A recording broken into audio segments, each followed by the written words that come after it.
Look at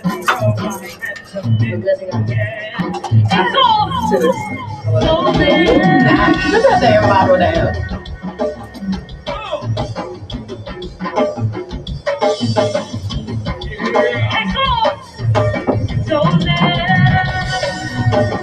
So am I calling you Miss Pink? Yeah. And then fearless.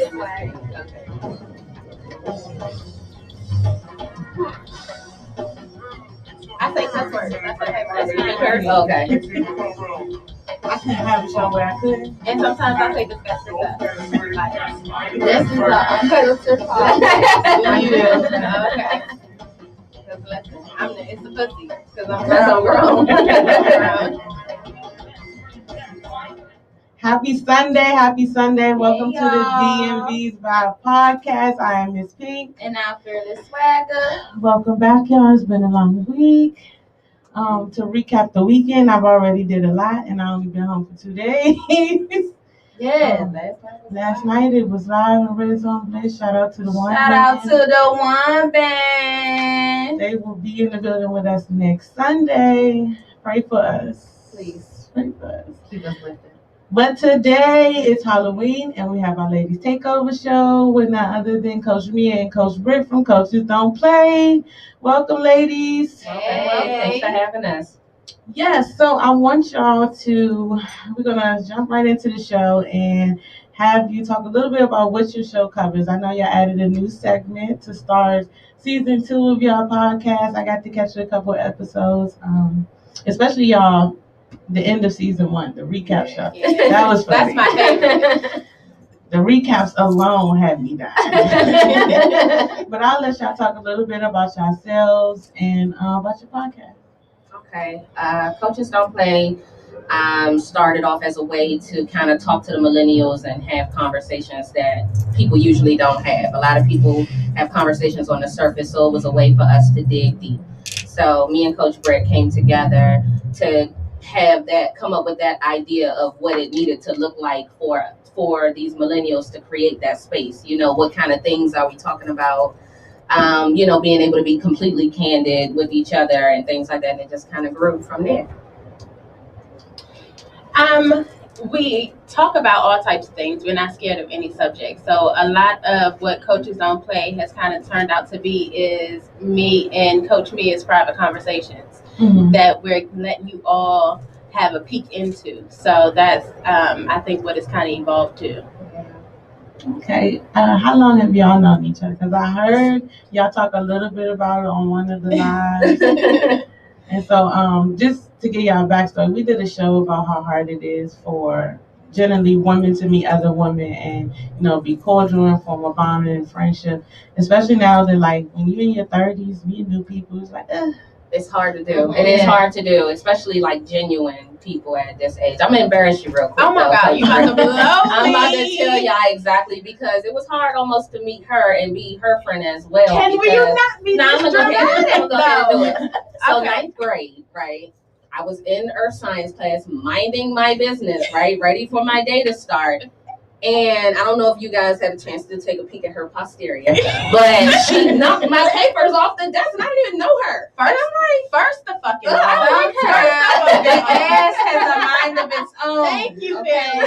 Listen, I was not trying to. I've always been a little more bottom heavy than the rest of the world. And I'm in good company. and we don't always feel it. Right. I don't even think it was the cheek that hit it. It was the wind just going by. First of all, I was a senior, so I didn't give a fuck what happened. Was this a freshman? And I was in 9th grade, so I thought she was playing with me. Like, okay, all right. So we've known each other for about 20 years. Yeah, roughly About 20 years. But we've known each other probably 6 months. Yeah, the way we've been friends. That's another piece of that friendship is that we had a very on the surface friendship for a very long time, and we started to get to know each other on a genuine deep mind level to see how she thinks, how I think, and that never happened before. So I think that's what we talk about on our season premiere episode is all about how those friendships evolve and how some are just meant to be, hey, what's up? I see you when I see you, and some are meant, to go a little deeper than that. And looking at our friendship, I think if we had connected tighter in different spaces, we wouldn't have been good for each other. Right. We needed to get where we are now to be for each other. Because to be clear, I'm a reformed toxic coach. So the toxic life has been like my thing for a long time, and her too. Don't let the smooth say. But now we're so much more aware, and we're growing, and it's all about being a little more introspective and inside, and being around good people and good vibes and shit like that. So that's how the friendship has gotten to be. So like we new friends but old friends. Yeah. I mean, ours is kind of similar. We know each other since high school. We just weren't like in the same circles. But since we've been doing the podcast together, we've become really close. That's us. So we're gonna jump into this game. We got two different games. One got spicy cards, one got life cards. Okay. So all the viewers can get to know all of us better. If y'all can't see, we got wine up here, y'all. Wine down Sunday. Wine down. Both of them? Here. And that one. It's on that one. Okay. We're going to go spicy. Spicy first. It's Scorpio season, y'all. Y'all know my birthday is on the way. It is definitely countdown to Philly's birthday. When's your birthday? November the 10th. Okay. Coach Britt, November the 25th. Yeah. Okay. You know Yeah. Big say. Speaking of big sex, name 3 nicknames for butt. My niggas call it Everybody froze for it. I mean ass, badonkadonk. Damn. The Pillow Palace. I'm just making up shit. That dump truck. That wagon. Yeah. Oh yeah, wagon. Junk in the trunk. Not pancakes. That only refers to people. Listen, it's a whole lot of ass on this side of the That's field. right. I'm just gonna let y'all know that right now. Okay. Between the both of us, it's a whole lot of booty over here. All right. It's all on that side. Y'all can share It's okay. It's okay. Cause we fine over here. Okay. It's like a McGriddle. It ain't a pancake, but it's a McGriddle. It's a little light. It's a little little pancake. fatter. No, it's Okay. Definitely been called pillows, but Pillow Palace is a new one. Well, when you got ass like I was about to say it gotta be big enough to be a And palace. it's soft. and it's real. Hey, look, okay. Oh, somebody said cakes in general don't need the pan. Okay. It's girthy on that side of the table, okay? Big five say loud Not and girth. cell phones. Not as girthy on this side. Got that girth. So in between the next question, as far as topics, what has been the hardest topic for y'all to discuss, and or the funnest topic? Do one of You want to do the hardest, or you want me? You to can do the hardest because the hardest ones were the ones that I wasn't on. No, you know You don't what? think so? No. You wouldn't say so? Toxic relationships was hard because we knew a lot of the viewers that we was probably talking about was watching that episode. Right. So that was kind of hard, and it's being honest on camera because you can play a fool for years, but when you being honest to everybody else about how you playing that fool, that was a little bit of pulling the curtain back, like we like to call it. Well, yeah, that's true. The gender roles episode was a little difficult. Really? For me because I'm not traditional. So it's hard to be like, oh, women do this, men do that. It's like you do it all together and make that shit work cohesively. That's true. So it was hard for me to have that conversation about, okay, the man is supposed to and the woman's supposed to, because that's expectations, and don't have no fucking expectations of me. You feel me? Just because I identify as female, my pronouns are she and her. Whatever.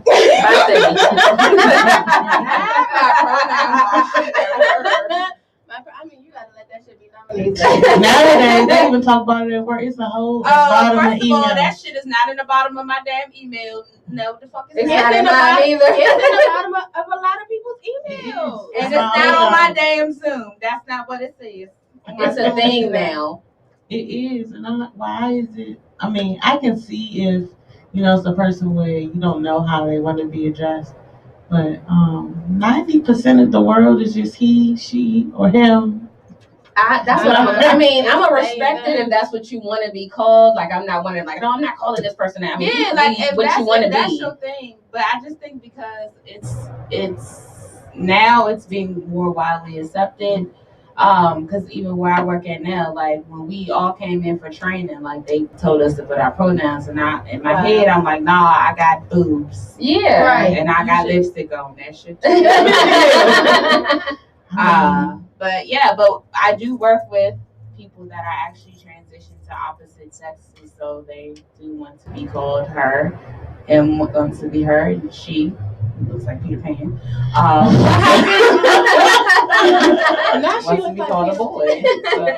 Peter Pan, like a little pixie. Yeah, but I thought Peter Pan was an actual, like the person at work. I thought it was a boy until someone else told me, and they were like, "No, it's a girl transitioning into a boy." But he looks like Peter Pan. Well, he's doing a good job of transitioning. Of course, y'all know this is because they're of a different persuasion, so.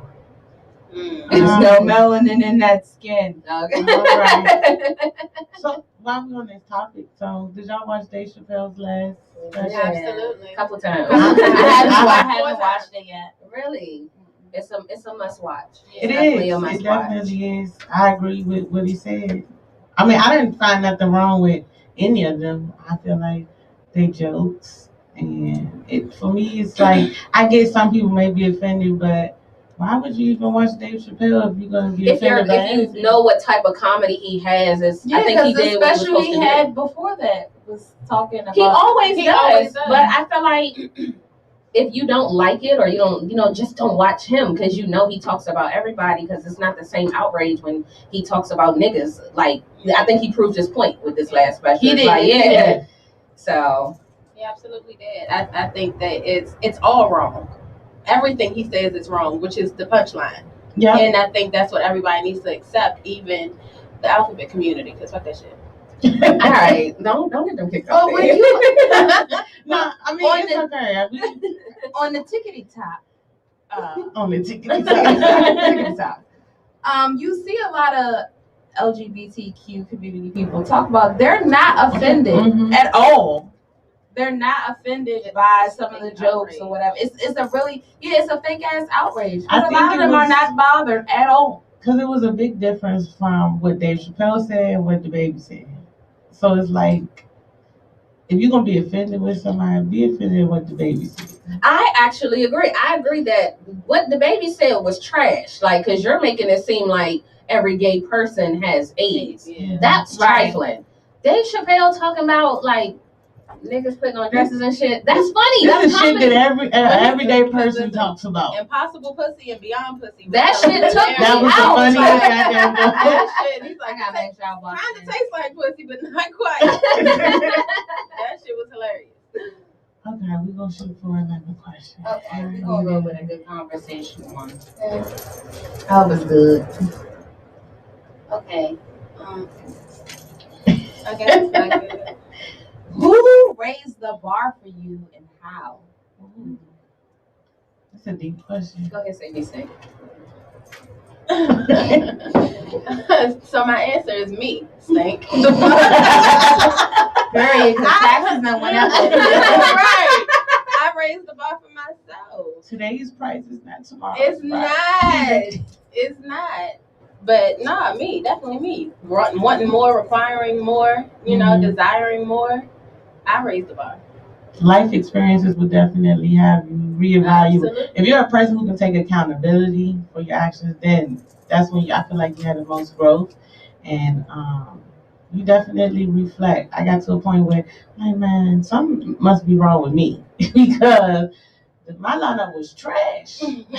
But healing will have you raising your bar. Yeah, the old you should be the person that made you. Absolutely. Absolutely. It's certain things that you just no longer going to accept, and that's just for sure. that's where I'm at now. It's just certain things I just refuse to compromise on or accept, because at this point, like I said to somebody earlier, I am the whole fucking table. Okay. So, what are you bringing besides a chair? Because you need to add to this fridge. Okay, so taxes go up, prices go up. Once you really know your worth, then you raise your bar.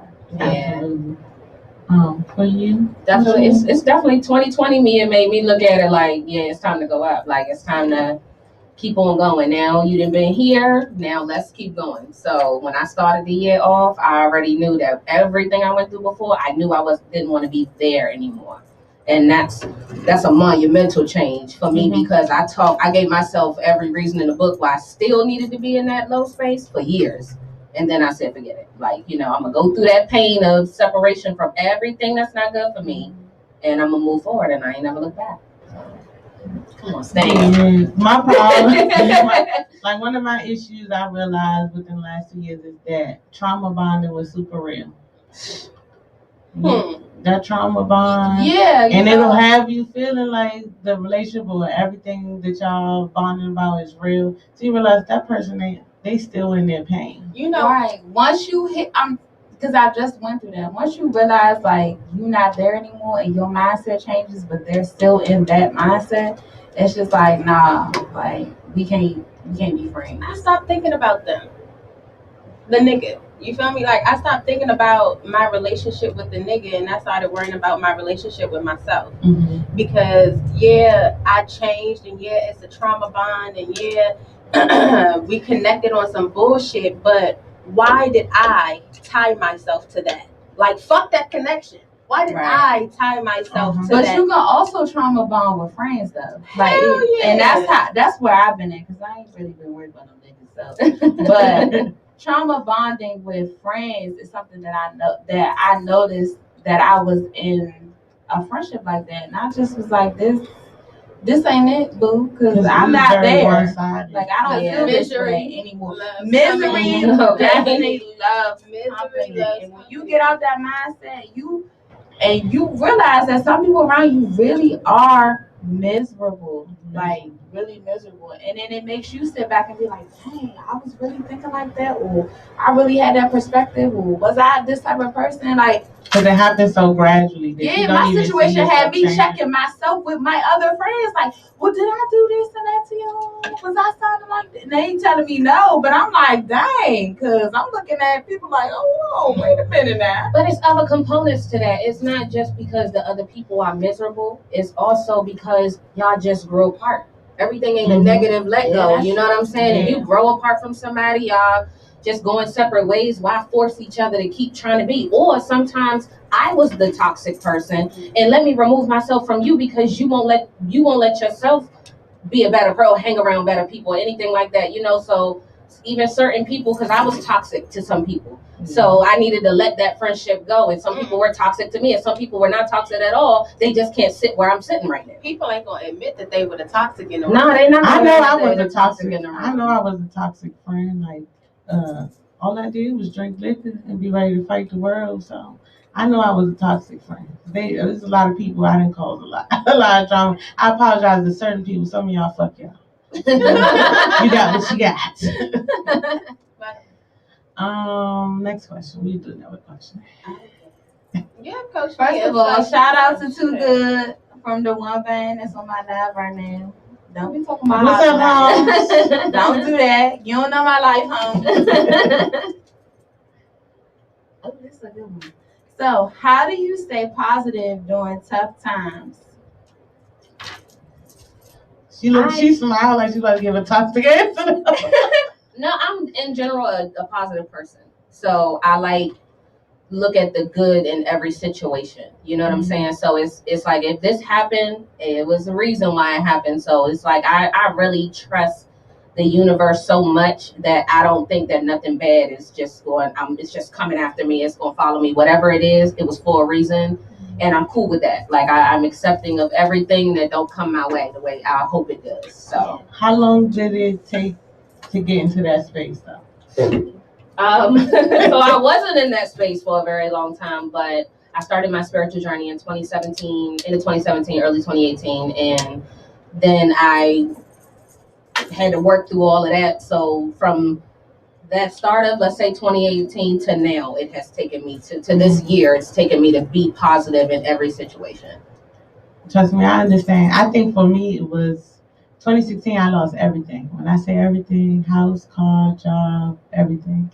So it took me losing everything to be in a different mindset where I went to Texas. I stopped, cut a lot of people off, and then some reflection of like, all right, I can't be mad at the world because the world don't owe me nothing. I have to do what I have to do and just hold my head up high. So now I am in a better space, especially this year of finding the positive in everything.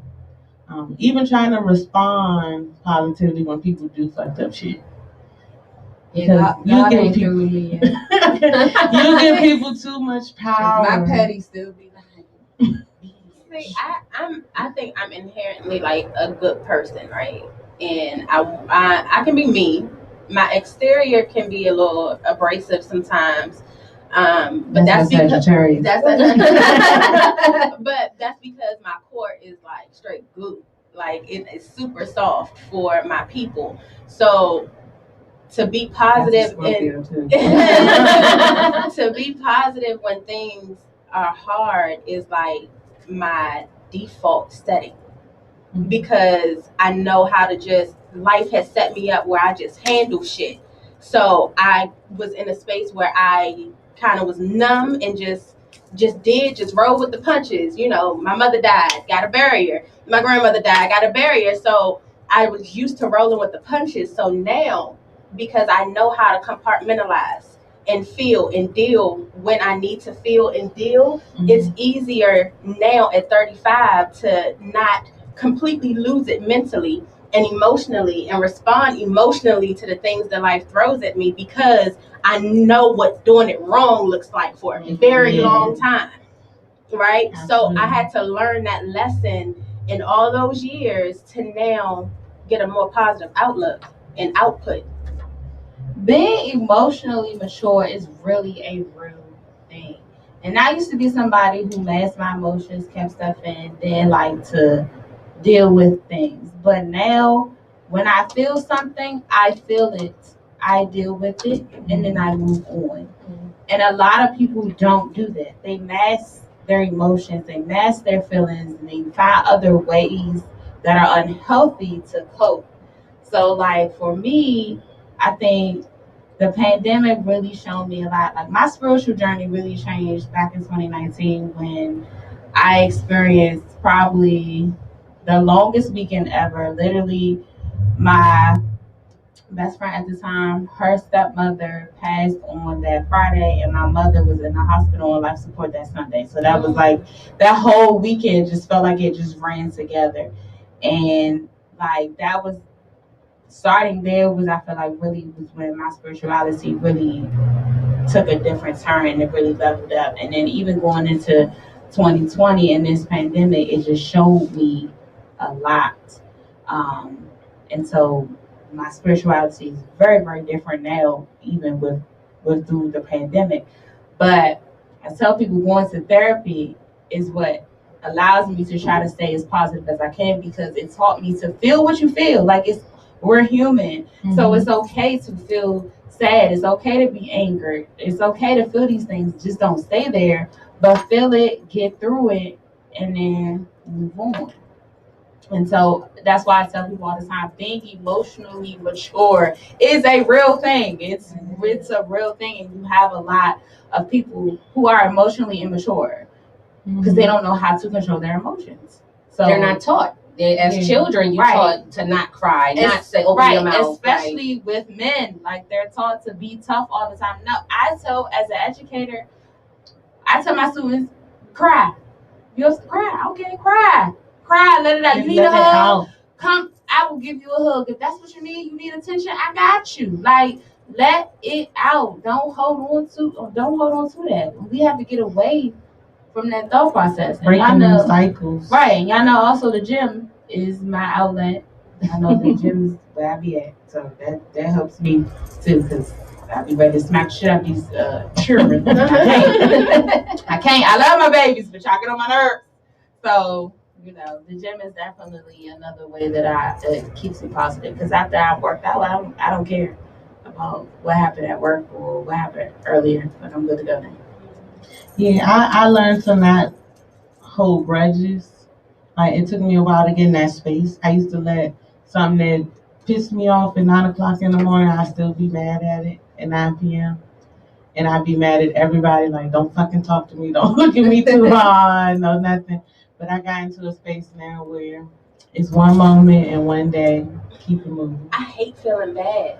I hate feeling angry. I hate feeling sad. I don't like those emotions. I'm not doing all that. I'm going to cry it out. I'm going to be angry. If I want to curse, I'm going to do it. Every emotion needs its time. So if it's something that hurt me, I'm going to let it hurt me for a minute. Let me express it. You need to feel that hurt, because a lot of times, and this is just what I see even working in SPED, there's displaced anger because you suppressed it, whatever you was feeling. And because somebody didn't tie their shoe the way that you feel like they should tie, you cracking off. For what? But you're not even mad about that. You mad about some other shit, but it's displaced anger. That's how it's showing itself. We're gonna do one more question before we take a quick music break. Okay. We're gonna go risque.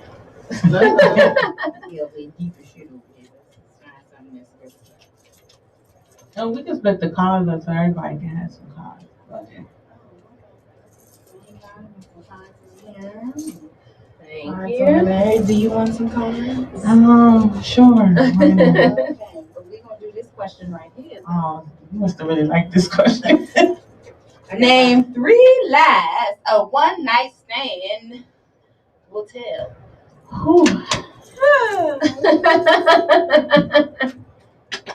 They left something somewhere that's not with you. Their reason for having to go, they left something somewhere at somebody's house. They had house. a family emergency. I'm single. Now I'm single. Wait a minute. Yeah. I'm single for the night. Yeah, for the night. Cause I'm single. Oh yeah, that's single for the night line. I don't know. My niggas be trying to move in and shit, so I don't. They be homeless. They don't have no place to stay. No, I'm joking. Oh, it's giving homosexual. Look, I don't have the homosexual. It's giving homosexual. No, not the hobo. The one time I tried to have a one night stand, they stayed for 6 months. I've never had a one night stand. There's no one that I've ever slept with that I can't call the next day, like a legit one night stand where y'all don't talk no more. Again? Never. If I can't find somebody, he's dead. Yeah, I ain't never had one of them, but I would do a one night stand with a girl, like, because I don't never want to see you again. That's a molestation. She's a fake ass lesbian, y'all. I'm a practicing lesbian. She's a fake ass. I'm sorry, I'm practicing like bisexual. Nah, like I'm warming myself up to it. She asking bitches what's their favorite colors on Tinder. I mean, you know, I'm exploring it.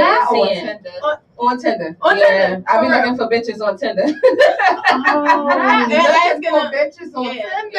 Like, what's your 5-year plan? Bitch, get some head. I know. I be wanting to get to know these bitches and help them with their life. I mean, gave them a job and shit. I care about you people. buying diapers for Junior. I do. Like, I'm caring about trying to get some head. That's it. No. It's fine. You just need a partner. That's why they always want to stay. Just get you a night walker. Pay her $40 to get you some head. I need a professional. The night walker. Well, I'm pretty sure it's somebody willing to. They do it. I just be trying to get to know them, and then I don't want them to Why rush you too fast. if you just trying to fuck, what is there to Because know? I'm a people person. Like, I be interested in people's lives and No, stuff. see, I got lanes for people. Like, if we just on some fucking shit, we ain't talking about nothing personal. Okay, all you know I'm gonna be like, listen, when I had my little sneaky link for 5 years, I used to send the egg. That was not a sneaky link for 5 years. That's a relationship. That's 5 years. It was not a relationship. It was, are we fucking tonight? Okay, what time you want you pull up? Y'all be there. Thank you. I had a 10-year one, but the thing is, right? That's a long time to have. That's because we got all this ass back here. They don't go nowhere. That's a long Y'all relationship. I can sick of motherfuckers. But that was out not there. relationship because I definitely was talking to who I went into and do whoever else I felt like doing. Yeah, but they be in their feelings and they be having a whole bunch of unnecessary emotions. Yeah, especially when you be and like, why you trying to cuddle, nigga? Go home. Yeah, cuddle. We don't. I be cuddling this shit. You can tell me about your Hell no. She want to know about your grandmother. right. She How wanna your mother know. used to put you in the closet and not feed you and shit. This is why I got it's lanes for motherfuckers. Like I'm telling y'all. But I also can't do that no more. Yeah, but now I ain't about that sneaky link life. I ain't about that, like, you know what I'm saying? I'm trying to be somebody's wife one day, one of these days. You know what I'm saying? I ain't got the patience for a sneaky link because, like you said, they be getting too attached. Then they want to know what you Yeah, doing, where because you my at little all sneaky the link, time. when I told him I was dating somebody, was in his feelings. Yeah, they do that a little Like, bit. bro, I'm dating you too. Nah, you just be fucking Shit. him. But But you know, I feel for like me, niggas is more emotional. Niggas are. But for me, that sneaky link was more so, see, this is why I had to go to therapy afterwards. Because I realized that, okay, because I used to run. I used to run from my feelings and my emotions. So if a nigga was catching feelings, I gotta go. Like, What? or if I was catching feelings, oh no, bitch, That was we her gotta- toxic shit, right? That was my toxic shit. So we, I had to run. But now, you know what I'm saying? I be like, oh, I'm really gonna talk to this person, get to know this. I don't run no more. But I used to be a runner. She's a runner. Like for real though. Like I used to run, and I like the fact that I didn't have to worry about if his feelings was gonna change. Like I knew what it was. So that's how you know it's that toxic shit. People be thinking that they can change your mind. Like, bro, my mind. If I came into this way, my mind is never going to change. Yeah, women do the same thing. I think men and women have this thing, this ego that's telling you that you can change somebody from who they've been. And sometimes you can if you're the right person. But if you are a sneaky link, that's how that person is viewing you, whether it's the man or the woman. Like, I don't need you to change me unless you have a baby. Like, first of all, you upgrade from sneaky link is baby mama. You a sneaky link, so why would I be in a relationship with you? Like, I can't even trust you, let alone trust me being with you. Like, I don't want to see you two outside. What happened? We're not going on no dates. Like, no, I don't want to be. You can't eat either. You can't get a meal. A meal. What we need it. See, My that is sneaky link. that's carrying too much. It's the boundaries. That's why sneaky link shit don't work. You gotta court me. I don't know, like you gonna have to take me out. Oh, now, yeah, Like, you gotta take me out. Like now it's different. Like I need dates. I need all that. You don't sneaky link no more? Now I don't sneaky link no more. So where you get your dick from?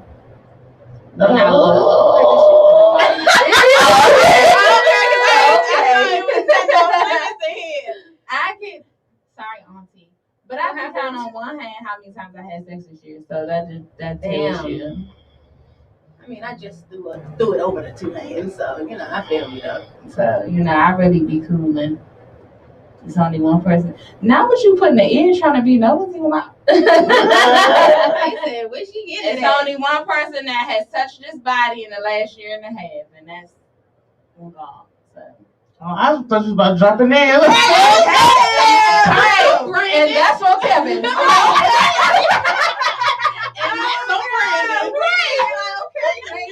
No name drops on here.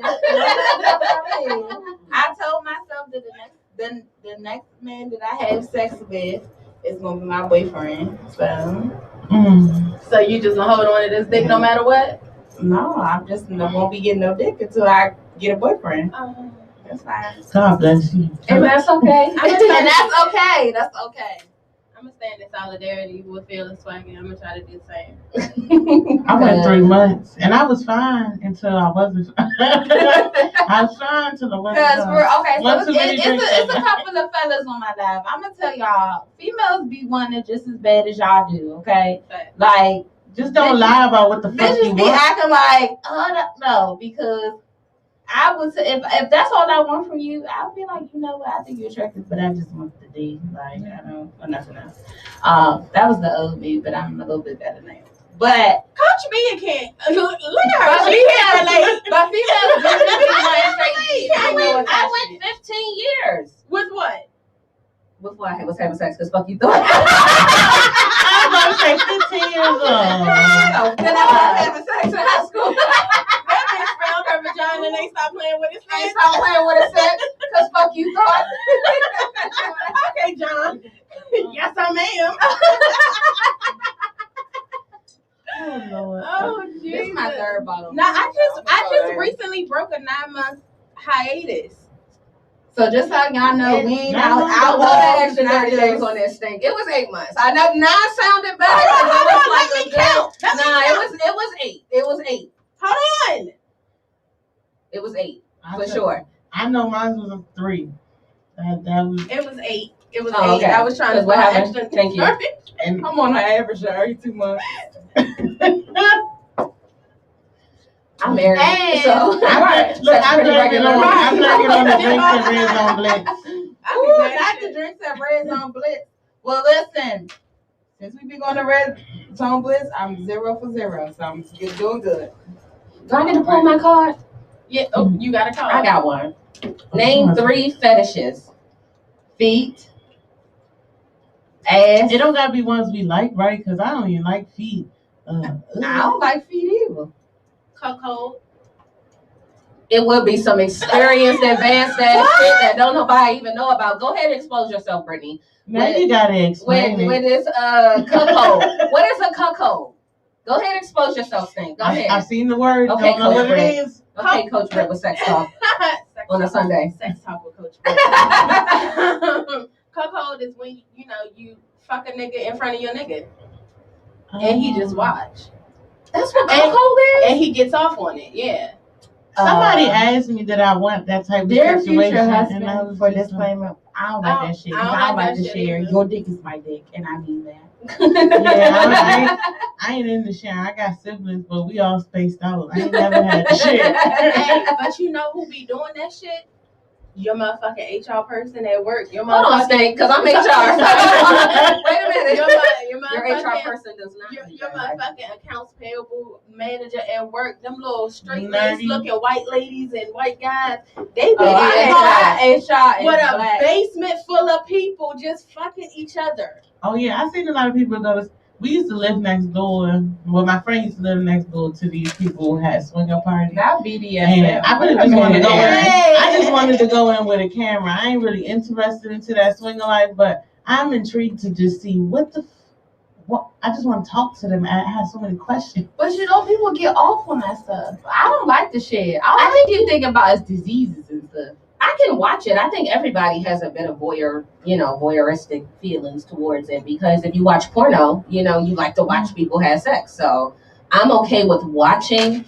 I'm not okay with watching. I don't never want to be in a situation where I want to watch my husband have sex with nobody else. Because now y'all both got it. Yeah, it's like nah, because I'm definitely taking his sideburns off for sure. So, so if it was something else, I don't even think, maybe random. I don't know. I can't think because I don't want to tell myself. But I definitely feel that my husband. Nah, I don't want to see him have sex with somebody. No. But they have a whole community of married people that's what they do. Yeah. They do. They share wives and swap wives. I done been to the. Well, I ain't gonna say I've been in the vicinity of a party. Okay. Which was in a party? No, I Because- had a coworker who used to tell us about it's exclusively you're exclusively invited, and they always invite more women than they do men at these Okay. parties. And she was like, they were going there. She said she would never do nothing because her husband was the real jealous type.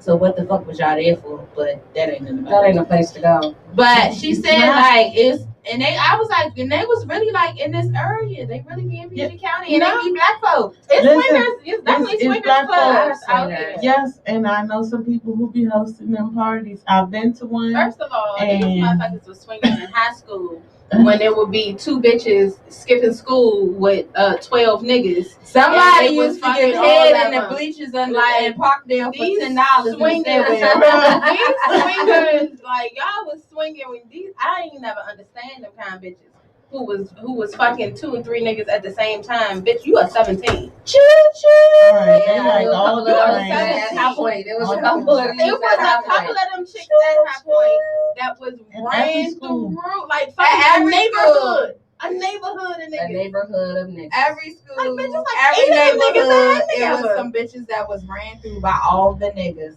That's sad. That's a little bit much. And that's why, And they that's was why young, they on drugs though. now. They They on was drugs now, and that young. house still the hangout spot. That's crazy. It's the shade. Mama still don't be home. We're gonna take a real quick music break. I'm gonna play this song. Smoo just released the video to this song called Right Back.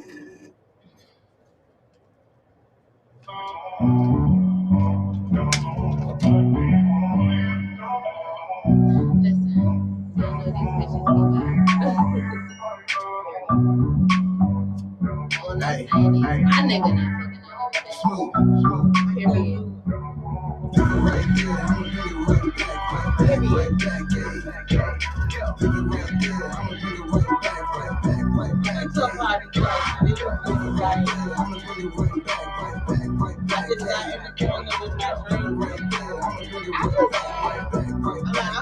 Well, you know, back in the day, they used to drop the keys in the bowl in the cabin. Yeah. And whatever keys you grab, that's who you fucking that night.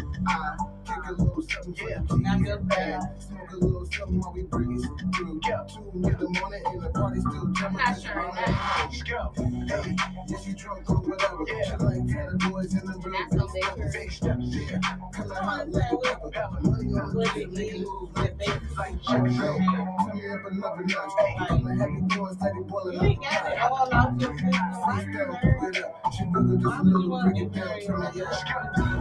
So you believe monogamy is the standard?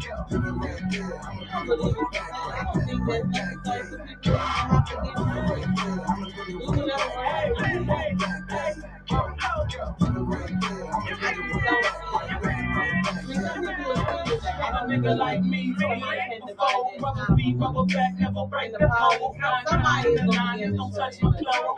Ain't giving up the pussy 'cause she heard it you broke. Everybody had their roles, though. She heard it before. She got a nigga in his bag and he deep in it. Taking trips back, it's like I'm with it. With the cake in my face, cake. I ain't know when she sucked it up, I ain't deep in it. I ain't leaving it. And all she wanna do is get high. Spend a little money, then ride. Whisper the girl, whisper to me. Wanna look pretty though in the video. Whisper the girl, whisper to me. Wanna look pretty though in the video. Excuse me, that's the line. My bad.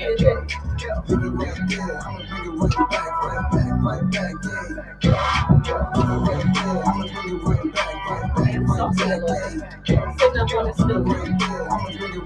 I've been rocking shit. How much you drinking at? Oh my God, you a pill. You a fried. Like that, You a like- cook. Oh, for that? Ooh, I need something to eat. Or fish joint. Listen, because I'm definitely hungry. Oh yeah, one of those like yours.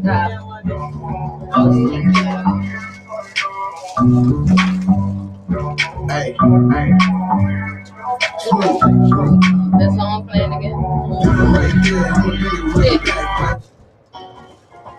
I think we gonna go and get straight to the business before you pray.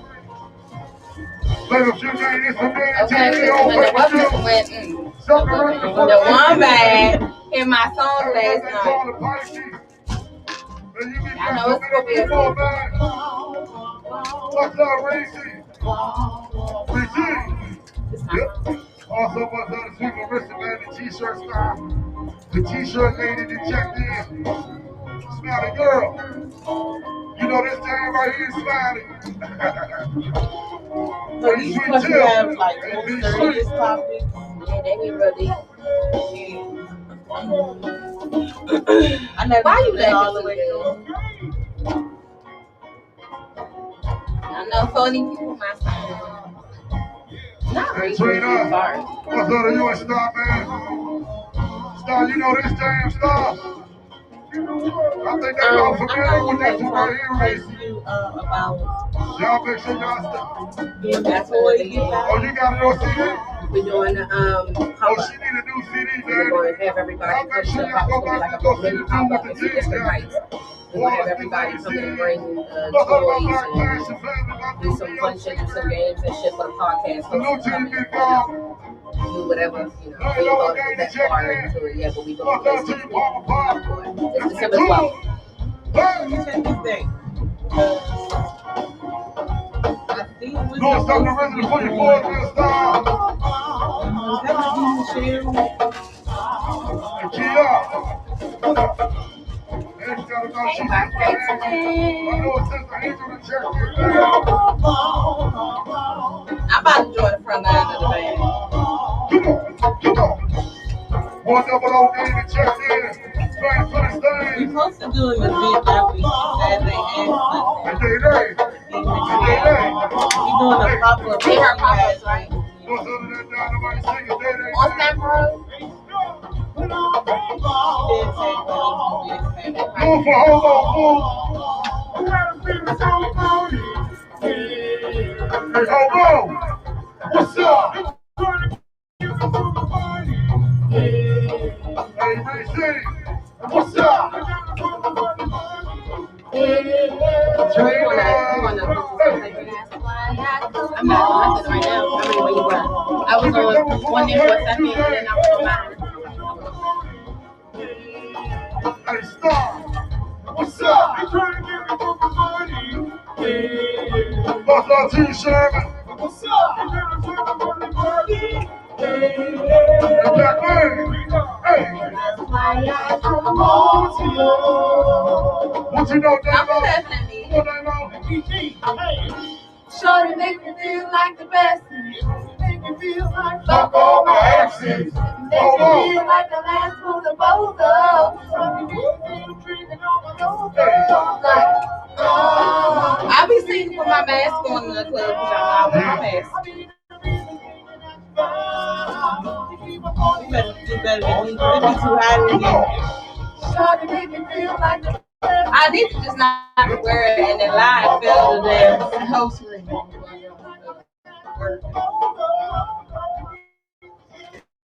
Welcome back. Welcome back. Those who just joining the DMV's Vow podcast today, we have Coaches Don't Play, Coach Britt and Coach Mia in the building. Hey. And the songs that I just played was the first one was Right Back by Ayee Smoo. Again, if you haven't seen his video, it is available on YouTube right now. The song's called Right Back. And of course, I play Phony Ppl by none other than the one band. We still waiting for y'all to drop y'all CD so we can have a new theme song. Thank you. Because I'm trying to get Throw Baby on the iPhone. I love Throw Baby. Throw Baby. Every time they play that song, they'll play it. Listen, when they played Throw Baby last night, they're just gonna end the show every time. Throw Baby. Trying to bust all on him. Yeah, she be hella into it. I was part of I was in my jam last night. Do you understand? And it was so many people. It was, but I was in the corner party like shit in my Amazon outfit. Yes, Amazon. Okay, shout out to the Amazon leggings. Because my thing was thinking last night. Okay. Thing right now. She woke up and everything was yeah. None of the news. Right.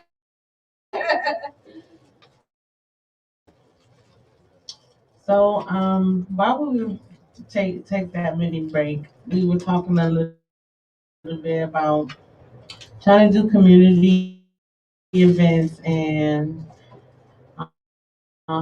because I've had this discussion before with so much stuff going on in our area specifically, of trying to get more people involved to do community outreach and give the kids something else to do. Because to be surrounded by violence as much as they have been in the last, year and a half, especially since the pandemic. The numbers have gone up. So trying to plan something that would be family friendly, but really based on for the specific age of like 5th grade up to high school. It's going to be something that we're going to be trying to work on for shooting for the beginning of next year. But I definitely want to get a program started where we can take kids on trips. That is because the more they're exposed to, the more they understand that it's more than just gun violence and poverty. It plays a big effect on how they grow up. What you're exposed to plays a big effect on how you grow up and how you think. To be reaching out to y'all because I do want to work with more podcasters in the DMV area. I have had a chance to work with some. Which y'all all right? We doing okay?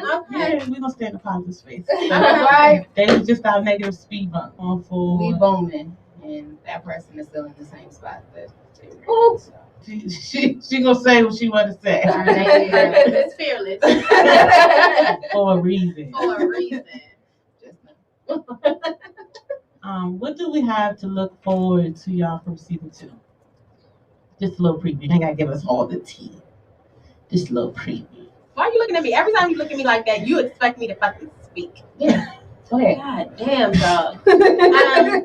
One thing that's exciting for us for season for a couple of episodes, not every episode, but this person, this male, he has a very different perspective on every fucking thing there is. Mr. Perspective. Listen, he is going to think counter to everything we say. So I think that he keen in because we absolutely like women empowerment, absolutely, but we value Black fathers, and he's a Black father, and men, because most of the time these niggas don't be having shit on their mind. You know, we just appreciate a man with perspective, someone who has an opinion, someone who has a stance. So that's one thing. Our street team, us going out in the street and having conversations with the people, actually getting the thoughts and opinions of people out everywhere. Because the DNA of CDP is definitely having that conversation going. So it doesn't stop with just us talking. It doesn't stop with us having guests on our show. It doesn't stop with our Down the Rabbit Hole segment where we go live on our page and we talk about controversial subjects and conspiracies and the sky and the universe and the sea and all of that shit, right? But we're actually going to get in the street and we're going to talk to people that we wouldn't normally engage with on a daily basis. Ask questions, get some responses. Yeah, because as much as we think that we are evolved as women and we have, you know, an open way of thinking, I would think, you know, there's still other people who have other, you know, perspectives to even offer us. So Absolutely. I think that it's amazing to get out in the street and actually talk to the people. Don't forget Down the Rabbit Hole. That's our live segment where we go into conspiracy theories and stuff like that. So those is a lot of those. That's another side of the conversations that people really don't have. It's like, you know, a small group, and we're not trying to tell nobody how they need to think, or just open up your mind to this might be a possibility, you know, for different things like that. So that's every other Thursday. Well, twice a month on Thursdays we do the Down the Rabbit Hole segment, and on Thursdays at 7 p.m. But also our pop-up that we're working on and working with other podcasts. You know, number one reason of being here with you ladies today, to work with other podcasts and get the conversations going with other people of color, other women, other men, and we're definitely open to expanding that to other people as well. Yeah. That's been the big thing for me. Just being open to trying new things. This is like you never want to get comfortable with what you're doing, because then it starts feeling like, all right, this is too easy. It's just another thing on my list. So always challenging yourself and taking in more information has been really big, a big key. Like we've touched a lot of topics.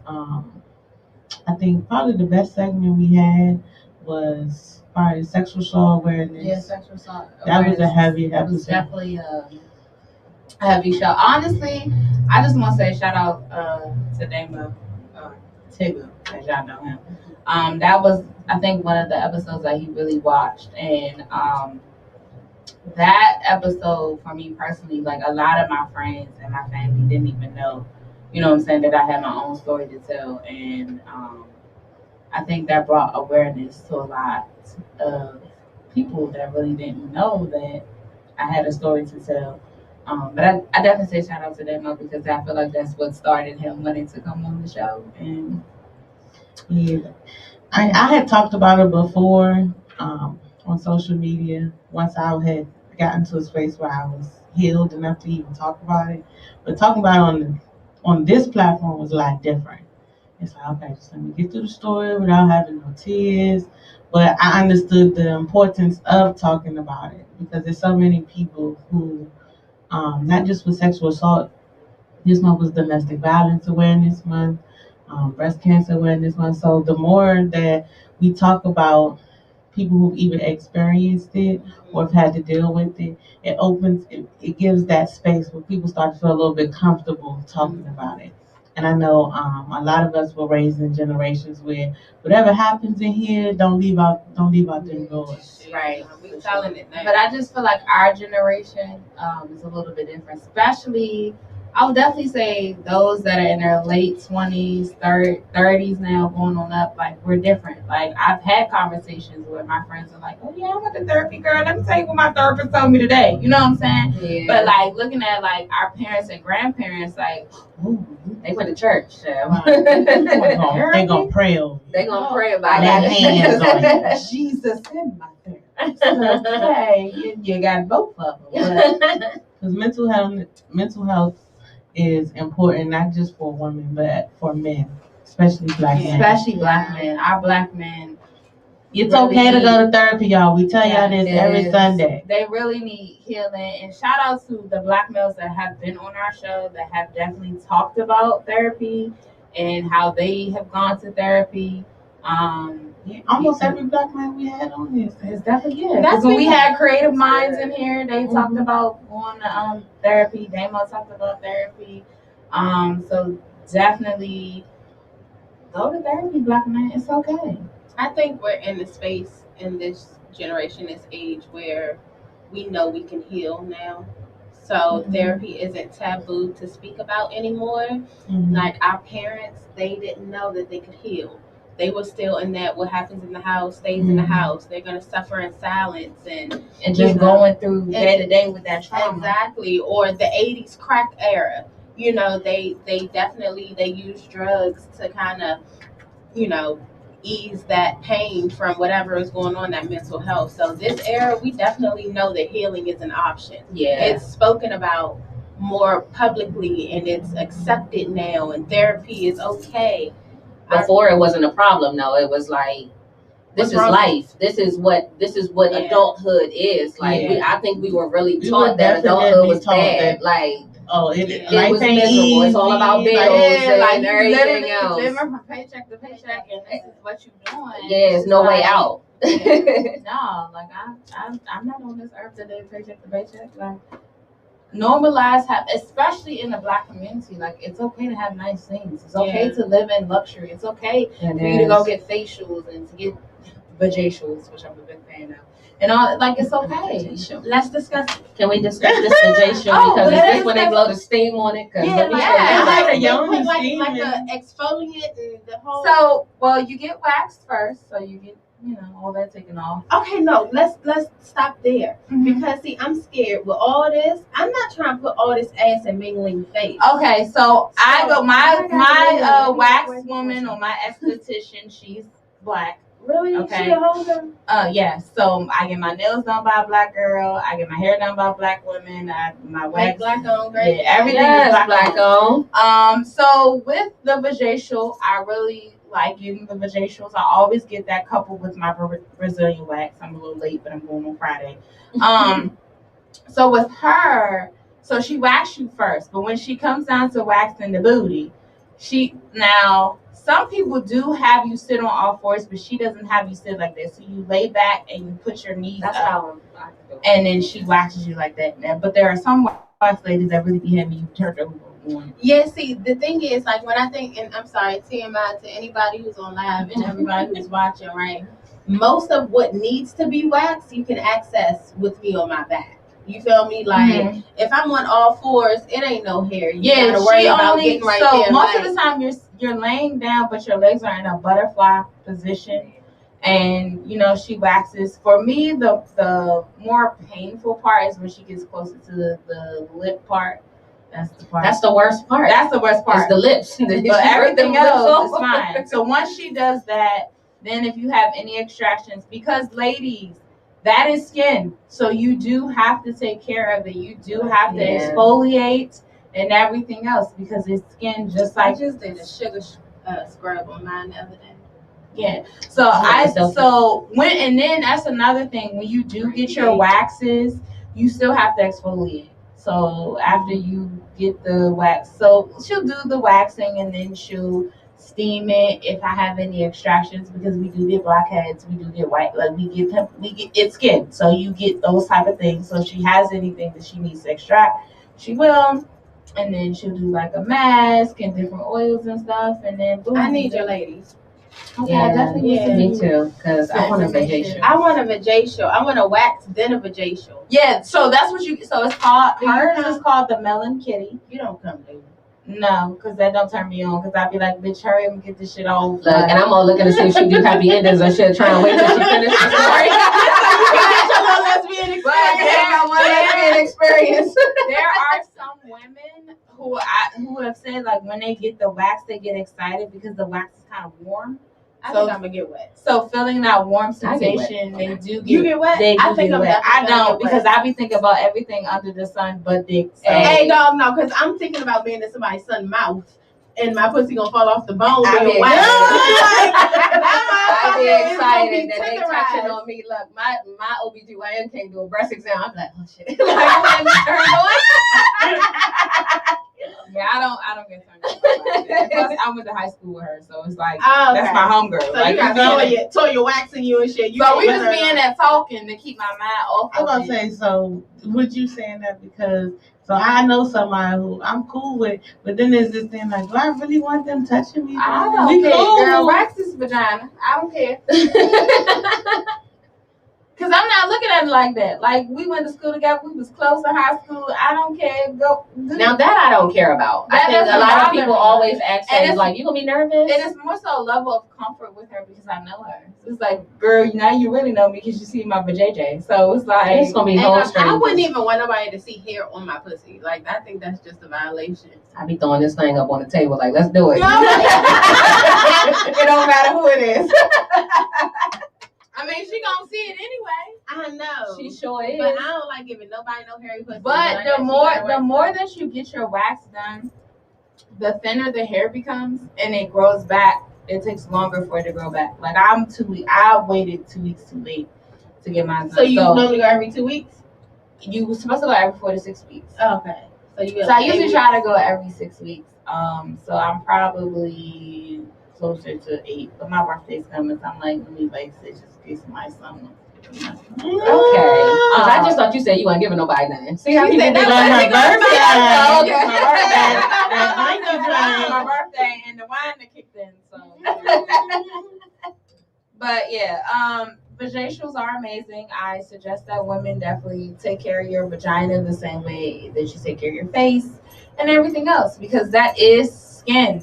It is skin. Ladies, hit me up if you do something gay with your face and with your vagina. Coach Mia looking for happy endings. What if you do something gay? Hey, make sure y'all exfoliate because women don't exfoliate. Exfoliate your vajayjay, okay? Because it's skin. Man, I be telling people your whole body. Do your whole body.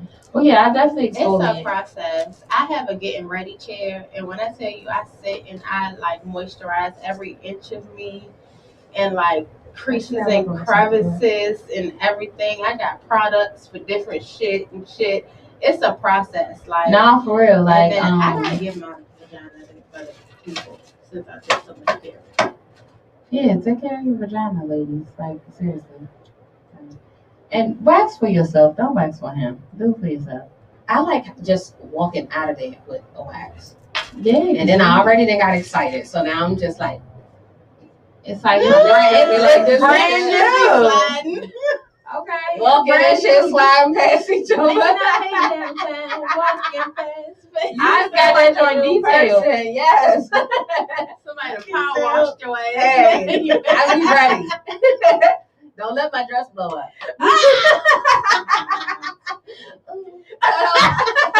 I'm cover it. Okay, Marilyn Monroe. Right. That bitch out here looking for vents. Every time the wind blew too Right. That's why I always wear a dress. Not because of the convenience, because of the blowout when you walk it That's out why I'm there. scared to get a piercing. My thighs who were are ain't no who are blowout. pierced down there. I went with somebody who got pierced down there, and I was just like, That's my next piercing. No, I'm scared it's gonna fuck around and hit the wrong vessel or like nerve or something, and it's gonna clip my clitoris like the heavy one. I'm gonna get it. I'm gonna get the top though. I like wanted the top. piercings. So like the hood? Yeah, I'm gonna get That's the the hood. one I wanted, not the clip. no. I'm not doing anything In to my my mind, clitoris. I'm just nervous that it's gonna get caught on something while I'm getting dressed. Well, I have a friend Then who you has can't have one, and she sex was for a like, couple when the weeks wind after. blows, like it's like, ooh, you know, when you walk a certain way, like you have. I wonder orgasms. what it's like to have. And I don't want to be walking through the middle of the hallway, and I'm just like, amazing. You know how I wide my found out. legs gotta be open to get wind in my coochie. It's amazing. I punked out from getting Highly my nipples recommended. pierced. So I did get my nipples pierced. Okay, so now the world knows I have my nipples pierced. I didn't punk out though. I punked out because one I got was more both of them done. sensitive than the other one, and just by the way they was holding it, I was like, this ain't gonna work out. But we gonna get something else pierced. That's my today. best piercing. Honestly, like it took too long to heal. It did take a long time to heal. Like it did take a while to for heal. That one shit of my sucked. nipples here healed faster than the other one. It did take a while for them to heal. And my whole breast hurt. Yeah. The whole See, mine didn't. So I went and got them done New Year's Eve. like that much different. And yeah, I don't have no titties for a big girl that I do. I was like, hey, get the ass. Definitely don't have no titties. Meanwhile, I dipped in both pots. It was like a burning sensation. Okay, so if you're getting both of them done, when you get the first one done, it's like, oh, okay, yeah. But the second one, you know that shit coming. You know it's coming. So and it's that's like second one. that second one it hurts Second piercing hurts so because bad. you know it's coming, and then That you one have to hurts. sleep in like. Well, I'm gonna live vicariously through y'all because I'm not getting. But I'm trying to tell you, dog, you like with a nipple piercing, it's very sensitive. You can come off a straight nipple play, and I just I ain't like never in it. my goddamn life came off no nipple play. I have. Mine were Sensitive as hell. actually dead before piercings. Mine were dead. I didn't have like sensation or anything. Then I got the piercings, and like I'm like, piercings, oh, I'd be okay. like, yeah, go. Really? Yeah, I can I've come off a never. straight nipple play. I think I just have too many children to come off nipple play. Like I'm gonna just feel. I don't even like getting my titties sucked on. None, because it just feels like breastfeeding and. Nah. Well, yeah, Nope. I ain't got no titties. It's alright. I got enough of both of us. Because I don't play with it. I'm like, it just makes me uncomfortable. I don't like being felt on like that. Yeah, no, it's definitely. And I like the jewelry. I don't know. Like why for it's just myself, too the sensitive. reason I went and got it, I think my kid was like 5, 6, 7 months or something like that, and I needed something to make me feel like me again. Like I needed something Some to make me sexy feel shit. some sexy shit. Cause I just felt like a mom. Your titties leaking, you C-section and all kind of shit, and you just worrying about the baby. I needed some shit that when I took my clothes off, I was like, damn, there go Britt. Like there goes some Come on, little nipples. spiciness or something. Okay, So I yeah, like because my you be like, jewelry. okay, nipple piercing. Yeah, and when you you plop them out like, hey. yeah, you can. And then the thing about it is, you know, when people, well, now the whole world knows my nipples piercing. But when a man don't know your nipples piercing, he see you there. But the other niggas who are experienced with nipple piercings, they be like, it make your titties taste like pennies.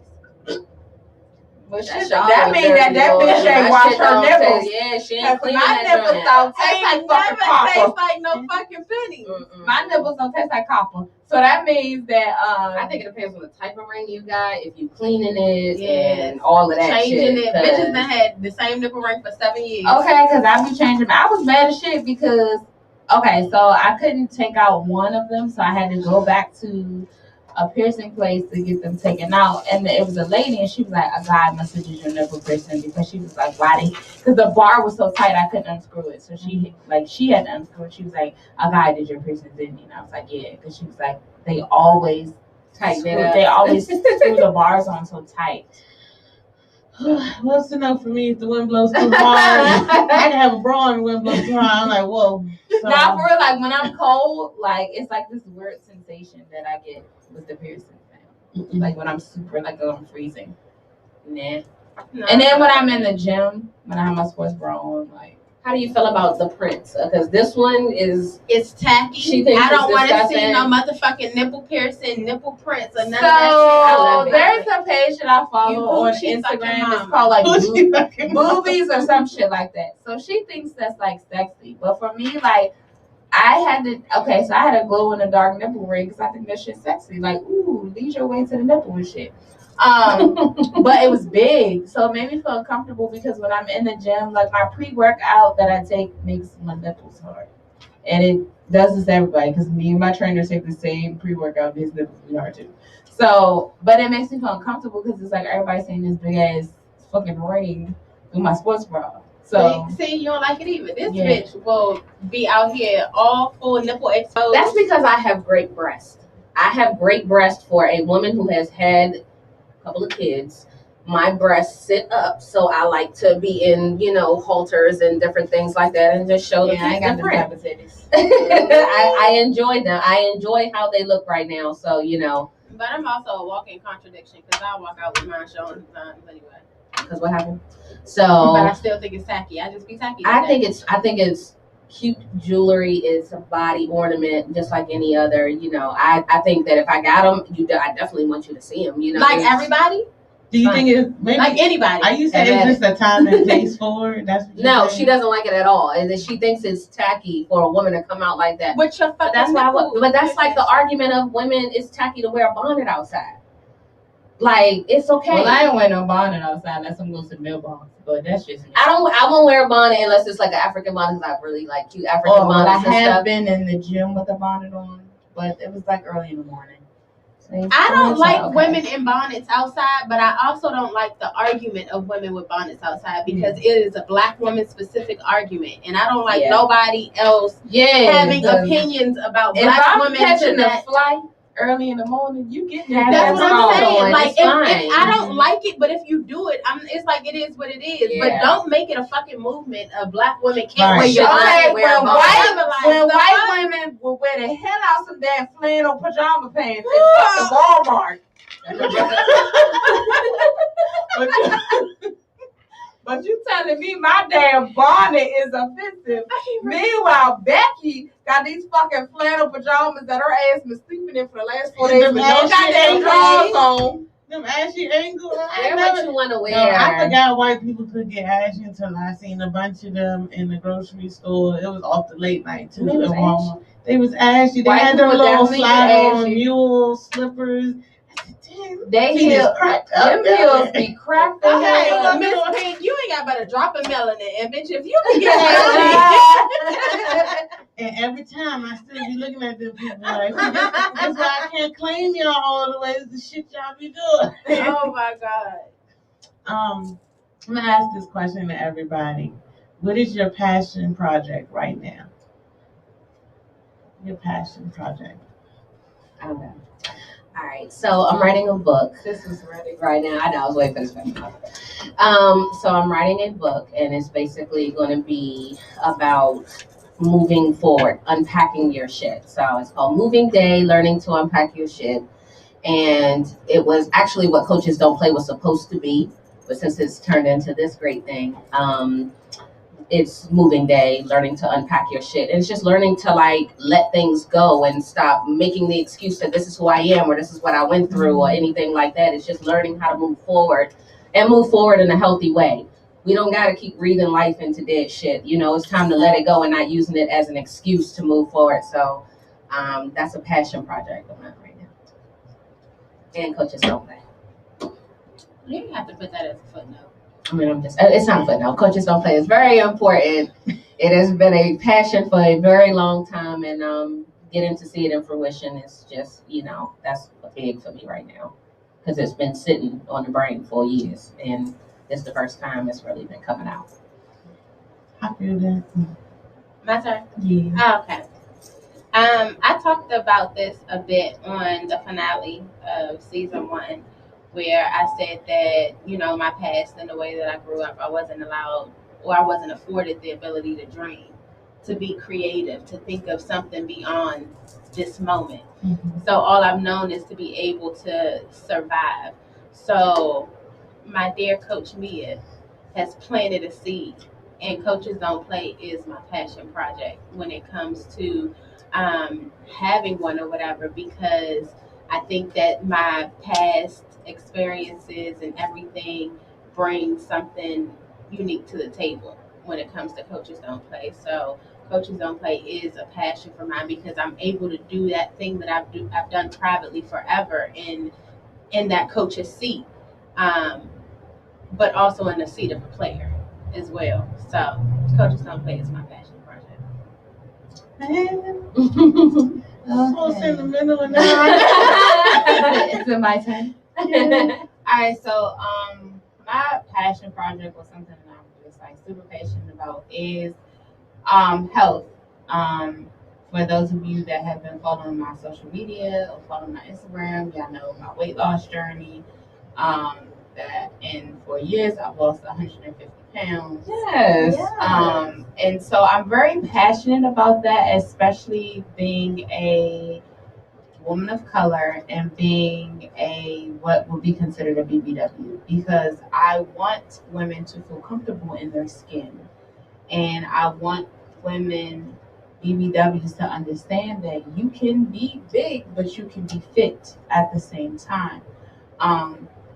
So I am still in the process of writing my book, and that is something that I am working on finishing, because I want to give people a perspective of what weight loss is from a psychological point of view, because we always talk about the physical aspect of it, but we don't talk about the psychological part of it, especially for those of you, if you're someone like me who literally has been a big girl all your life. So, and even at losing 150 pounds, like I'm not going to be but so small because genetics plays a role.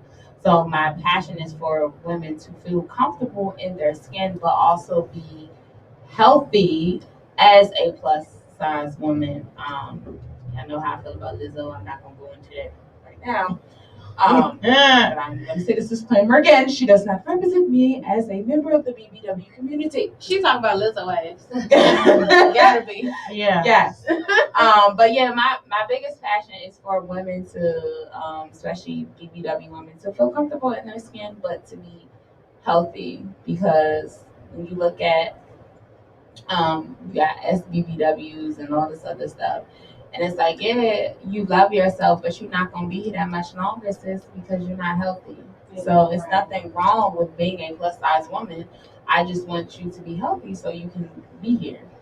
So that's one of my biggest passions. Interesting. I have a friend who recently had the bariatric surgery, and she said that that's been one of her concerns. Is it took her a while to accept being a plus size woman, and now she's rapidly losing weight, and she has to accept the fact that she's not a plus size woman, or she may not be a plus size, depending on how much she loses weight, or that she's not the idea of what plus size was for her, and who am I gonna be? Yeah, it's still just for me, like it still was a struggle to realize like I'm not that 330-pound girl.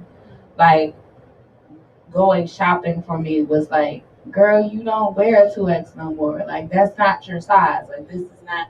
So it plays a lot on your psyche. Now I didn't have surgery, so I really like busted my ass to get this shit. No shade to people who have surgery, because I know everybody's journey is different, because I have friends who have had surgery. But it does play a role on your mental, because you literally, like I was always the fat friend, always the friend that nobody was checking for. And so now that I'm smaller and I really feel like I've glowed up, and I've humbly glowed the fuck up, it's just like I'm not used to it. You know what I'm saying? I'm not used to guys wanting to talk to me, guys asking me for my number, you know what I'm saying?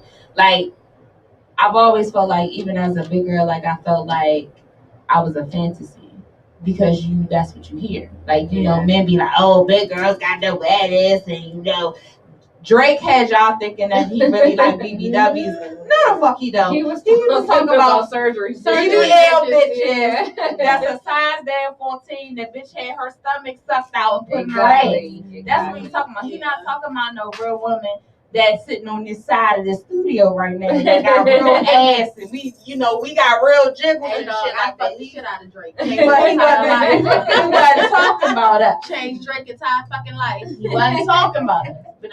But I just really want people to really understand, like, weight loss, whether you have surgery, whether you do it naturally, it still plays a big role on your psyche, because especially, and that's just with anything, if you've been in a certain place for your life for a long period of time, that change, it's hard to accept and it's hard to do. Yeah. Passion project probably have to be the podcast. Like, I had done separate shows or recorded lives here and there, but radio and TV broadcasting has always been like my niche. It's always been what I wanted to do. I don't be fun. All the schoolwork behind it just be like, I already know the technical part. I just don't know all the knowledge that I need to be certified. But this project, starting the podcast, has helped me reach like a new level of healing, to be able to be transparent, and I think really getting people's responses and feedback, all the positive feedback we get back, is like what makes me be more passionate about it. So like if I have a week where I have to miss it, I'll be like, man, I feel like my whole week gonna be thrown off. I will say that this has been like an interesting journey, because I never thought that I'd be sitting here behind the microphone. People actually would be listening to me and be interested in what I have to say. So this has definitely been different. I enjoy it though. Like, I like y'all. I appreciate y'all tuning in, showing us love. Yes. But I really, like, it's crazy, but I really do want to shout out Dewan Band and Damo, because y'all definitely, The support is there. Yeah, that connection is really, something that's really got us booming. It's really been a helpful thing. So I just want to say shout out to y'all. Shout out to Miss T. Like, I really do. I appreciate y'all. It's nothing but genuine love. Yeah, I still be in shock sometimes when people be stopping me. Like, oh yeah, I just followed your page, or you so and so. I be like, wait a minute, it's still COVID. Like, what are you talking about? Like, say where you know me from first. Don't just walk up and start talking. But no, we appreciate all the love and getting to share our story. I feel like the further I go, the more transparent I have to be, because people always see the happy side. They don't necessarily get to see the work that goes in behind it. Yeah. And so I appreciate everybody.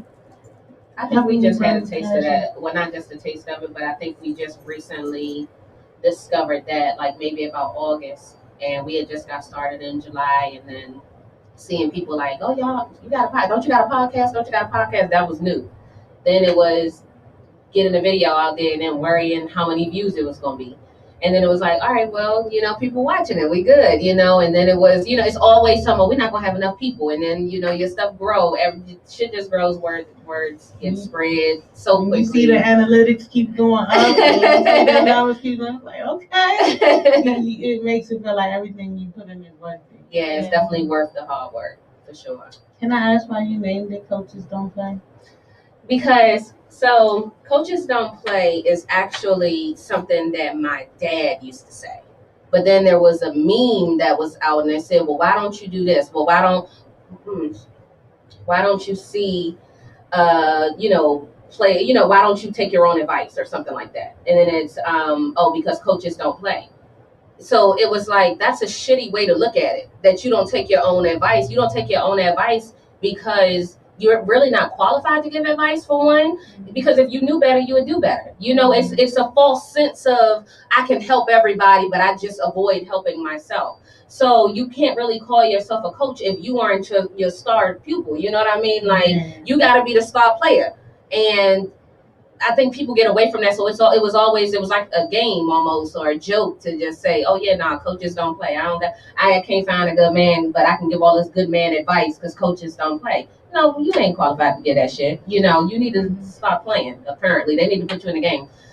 So that's where we, put me in the game, coach. Put me in the game, coach. Do as I say, not as I do. It's trash. It's trash. That's such a trash thing. That's trash Yeah, for our kids. Hey, parents, stop telling y'all kids that. Yeah. Kids follow your example. People follow your example. They're not worried about what you're talking about, especially if you're not doing it. Now, if you doing it, and then you showing me like that's like a person spending a bunch of money and then telling you, oh, this is let me teach you financial literacy. No, what the hell? You can't tell me shit. My dad taught me financial literacy. I just wasn't listening because I just thought he was broke, but he was adulting. He was adulting like a motherfucker. All right. Do y'all want to ask one of y'all questions from y'all cards to make it a little spicy? Mine are all disgusting. Yeah, that's the nasty one. You want one of these? Some of the good clean cards? The good conversation one. The good conversation one. I don't know. We might have to go through these before next week. Lord Jesus. Y'all, please tune in to next week because this is going to be an interesting show. Next week, it's gonna be lit in here. It's going to be lit. A lot of high energy personality. Definitely.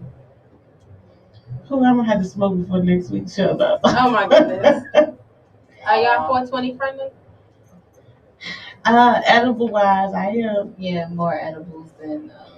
I'll smoke once I'm cleared all the way for this new job. But right now, I'm like, I can just get this edible real quick and get it out my system. What you looking at? Yeah, I'm looking through cards. She said she's trying to find a good one. Okay. Well, let me ask y'all this. Let me ask y'all a down the rabbit hole question. Okay. Lord. All right. What do you guys think about Will and Jada's situation? Bitch, do not. No, because I just want to understand people where they coming from with this. Well, I'm gonna tell you right now that I don't think J. Cole wants that Will and Jada love no more. But I didn't watch. I'll start by saying I didn't watch the whole Red Table Talk in regards to the Gwyneth Paltrow. I didn't watch that either. I haven't watched it yet, but I think that a lot of times social media takes one portion of her conversation and makes it go super viral. But that's what Jada said, though. Like, she said the whole conversation was taken out of context. Because that's not what she said at all. What's being posted is not what she said on that show. You need to watch the whole Red Table Talk to really understand, like... Because she didn't even say that. Like, I think that was the problem. That was a whole lot. That wasn't even taking a snippet and running with it. It was literally something completely different than what she said on the show. Like, I appreciate Jada and her family having this transparency, but their marriage is just weird. And it's always been, like, something that has been talked about that's just been different, I guess, because, I don't know. But I just feel like some things just should not be for social media. I think what has happened is because once they opened the door and acknowledged that there was an August Alsina situation, she'll never do right. She'll never do right. She'll never have 11 girls. And but Jada will never do right. Whether Will was accepting of it, whether he was knowledgeable of it, he was okay with it going on or not, she will never recover, because now this is who she's presented to be. Right. So no matter what she said. So like I said, like what's been going around isn't what she said, but as soon as she says anything, it's spun because now we know you was fucking August Alsina while you married. You were on a separation from Will. Now I think it's still trash that she was messing with August Alsina because that's not really too much of a difference with R. Kelly. Yeah, and she played with that man's emotions. She did. Now let me say this. I won't say she played with him because I don't know how honest she was to that young man. Yeah. Because women do that. I'm thinking it's more than what it is, and it's not. I told you what it is. I'm still a married woman. Me and my husband is on the fritz. People don't know about it. I think Will and Jada have the best relationship. I do. I think he's talked about it from his perspective, a couple of times on live, and just I think they have been a great example of how to let each other grow. Yes. And still be able to communicate with each other. I know that on their Red Table Talk with each other, with the whole August Alsina thing, they did say that they, in that separation, they had no intentions of getting back together. And so I'm like, well, I kind of understand why, she might have been talking to somebody else. It just, like, no one likes to see what the ugly part of marriage, though. That's the problem. It's like everything is not cute pictures and so as soon as you have an issue in your marriage, it's like, oh well, they just need a divorce. That's not how marriage works. Marriage is hard. I divorced my husband in thought once a week, roughly once a week, and because it gets difficult to coexist with someone in a healthy way. There is no control. There is no, just craziness going on, and we're just dressing it up as love. Nah, like I'm learning myself. I'm learning how to make myself coexist with you and be a parent on top of that. So It's a lot of pressure. So they're living theirs more a little out loud, but I think that people have gotten so used to just man and woman, and somebody end up cheating, and that's fine. But Jada's the woman that cheated. I don't think it would have been the same backlash if Will had have come out and got caught with one of his women. So I think it has been a great perspective, though, because we always see guys do what Jada did. So I think it's been good to see this other difference, and it lets people know that they remind them they're human too. For sure. I couldn't imagine having a relationship that was that public for that long, because I'd probably be in lockup or something. But that's why they're able to do it now, because they're not the Will and Jada that was big. You know what I mean? They're kind of fizzing out as in popularity. They're just respected black actors. They're goated. Yeah, they don't have to worry about, like, Jamie Foxx. If you found out something about Jamie Foxx, who cares? It's like Jamie Foxx. You're fucking your homie's ex-wife. Like, yeah, it's fine. Go ahead, Jamie. Do what you want to do. You can do that. But when you are, it's not what's hot, so. Yeah, ain't he dating, what's the face ex-wife?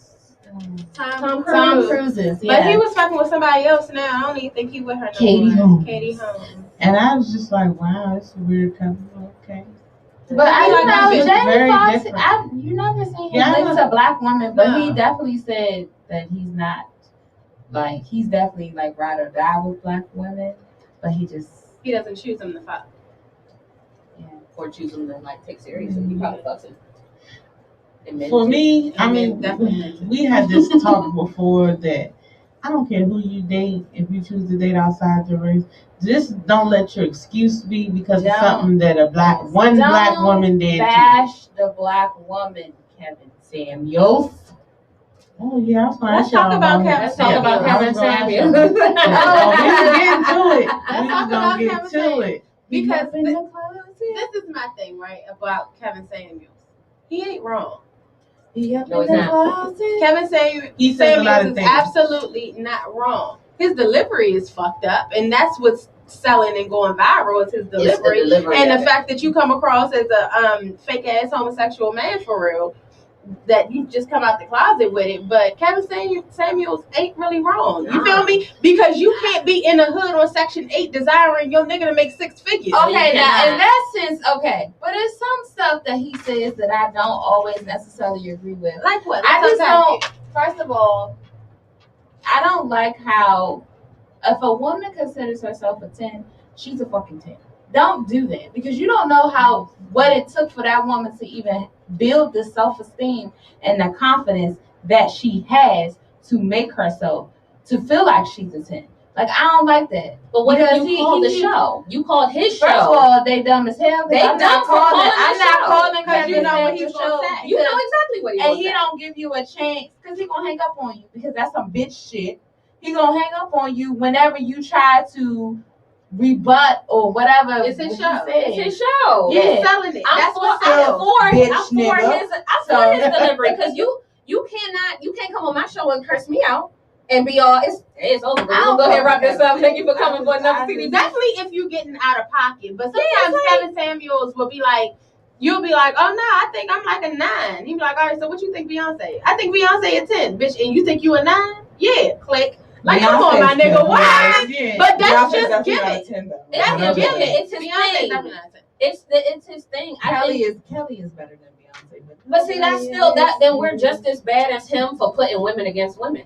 I think Beyonce is a 10. I think Kelly's a 10. I think I'm a 10. You know what I'm saying? Like, I'm not going to sit up here now. What he's saying is that a woman that to get a high, what is considered a high value man. No, we don't qualify for that shit. He keeps saying supermodels. We don't have supermodels. But that's what they want. They want that's why people go get their bodies done. It's women that are hustlers that get out here, they got their own money, and it's women who like to be kept. They want to be taken care of. So they gotta go. They're spending their money to go and get, their bodies done and hair and teeth and cheeks and shit. Works. And it works for them because that's all they gotta do is show up and be cute. Yeah. They get a But you better fall in love with this personality because what the fuck? Like, But I just don't like how to me, the narrative is that a woman can't, because again, one of his shows that I actually sit and watched, that a woman can't make it on her own without a man, and that's just not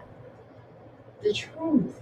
You know what I'm saying? Like, you can be successful, you can pay your own bills, you can buy a goddamn house without having a man, and I feel like he puts so much emphasis on like the independent woman, and we've had this conversation before. Like, as an independent woman, I don't have a man, so it's things that I gotta do because it's me being a fucking adult. So me taking out the trash, that's a fucking adult. Me having to pay my own bills, that's me being a damn adult. That has nothing to do with me wanting to rely solely on a man to pay my damn bills. And first of all, I got all this goddamn education and all these damn student loans. Yeah, you right, my ass gonna go to damn work because I ain't sitting in the classroom for goddamn nothing. But I think people put a lot of emphasis on men putting against women. Like, I am very independent, but I need my man though. 110%. It ain't got nothing to do with finance. And see, I think, but see, that's a lot of the stuff that I've seen on some of the clips and even the show. Like the show that I watched, that was his main point. It was just like, because he was talking about how much the black man makes and how much the black woman makes and how much we really need each other financially to do. We need each other. We need each other. Period. We need each black other. Men period. need so black women. That's why I don't like that. Oh, I think it's a sore spot in a single woman sometimes when you take offense to you need a man. Because you do need a man. You do need a man. A man also needs a woman. Exactly. Let me say, we need companionship. We need togetherness. Because there's absolutely, I could probably go the rest of my life and be fine without a man. You feel me? But I'm going to find myself in situations when I'm going to have a man stand in the gap. Because if I don't have my nigga, my man, my husband, my boyfriend, whatever, my brother gonna stand in the gap, my father might stand in the gap, my nephew might stand in the gap, my best friend might stand in the gap. So that you don't need a man. I don't think that's fair to get offended by that because we all need each other. They do. And he has a certain look at what a high value woman is, a high value man is, and the men seem to be high value when it comes to money, and women is high value when it comes to looks. And the problem is there are a lot of women who make money and they make their own money and everything like that. Like, I don't believe I'm a high value woman at all. I have 5 children. I'm 33. I'm not young. And, I got a stomach, mental illness and shit, and a little butt. So it's like I have to, I do my own thing. I am able to hold my own. But every bit I need my husband in. Every bit of it. Like, we're a team. We got to do that shit together. So I get what he's saying. And I think that people take offense to different parts of it, of what he's saying, because of his delivery is so fucked up. And also, that's his art. Just like we get up and we do our shit. You know what I'm saying? And what we say, you ain't got to follow it. But if you fuck with what we saying, then watch it. But he's definitely saying and doing things a certain way for that shock value. Nobody would be paying attention to Kevin Samuels. No, they wouldn't. If he wasn't being this level of fucking ignorant. Let's be very clear. He's dating men. Yeah. You ain't got too much of an opinion about this man-woman relationship thing, my nigga. But people are buying it. We're talking about him right now. for that reason. Exactly. And I've used a portion, like a clip, and we played it for an episode where, because we had this whole discussion of, I hate what they think being feminine, when they had this whole talk of what is feminine and what isn't, and the gender roles. And first of all, that was the longest episode I think we've ever done. Yeah, it's a long episode. And we still supposed to do part 2 because we had our radio family, Mr. Perspective was here, and he always comes and shakes the table a little bit whenever he comes, because he is like, he says the unpopular answer, or you can agree to part of it, and the other part you can look at him like, are you serious right now? That's definitely Keenan. Are you serious? Sometimes for me, it is Kevin Samuels' delivery, but that one clip that I had, and I understood exactly where he was coming from. And so it's like you can relate to it, but he definitely picks and chooses what topics and who to offend, I should say. Because I'm listening to some of the people who come on there, I'm like, okay, you already know how this man thinks, so why the fuck would you say, is this shit scripted? That's how I got to a point. But you realize who he talking to, and who talks most about him, and who's most offended by what he says. Yeah. Black women. Black women. And the only way you Black men not, white men. men not, white women not, Spanish women, like, it's black women every time who got something He's talking to a specific person. He's though. triggering motherfuckers for that reason. Exactly. And it's okay. It's like, if that's your audience, talk to who your audience is. Some of the stuff I don't watch his ass. I don't follow him. I don't watch him anymore. I don't watch It's a lot of niggas who follow him, and I'm gonna say niggas. I'm not saying men. And they not high value. You're not a high value man. High value. They raggedy asses. That is true. And they ain't got shit to offer, but they want to be like Kevin Samuels. Nigga, you can't even afford one of the damn bracelets Kevin Samuels. Like, he wasn't talking about you. He ain't talking about you. Like, you living at home with your mama and everything else, and you don't got shit going on, so he's not talking about you. I bet that particular nigga fucked the shit out you though. It always be that ain't shit, nigga. Coach Britt is really dead set on this toxic. That's horrible. Y'all think that's like toxic dick? Toxic dick. Ain't shit niggas got. They got so much time to they got shit to do but perfect that motherfucking stroke, my nigga. They ain't got shit to do but perfect how to eat your pussy, bitch. Nothing to do because he worked 4 hours at Giant overnight. Or he outside all day. That's why I got lame. So if you was a toxic dick nigga, we didn't talk about nothing personal, my nigga. We are not blurring them lines, crossing them. Big homie gave him $350 worth of weed to sell this morning. That is where your fucking orgasm is at, my nigga. I disagree. I know you disagree. I completely disagree. I think we need to redefine what good sex is, and it's not all beat it up, because when you get in a position when it's time to make love for real, you ain't gonna know what the fuck to do.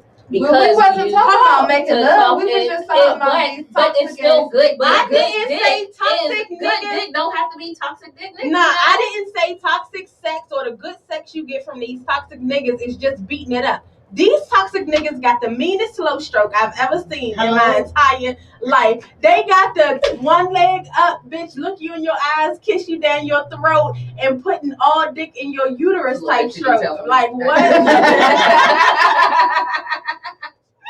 These toxic niggas is doing it.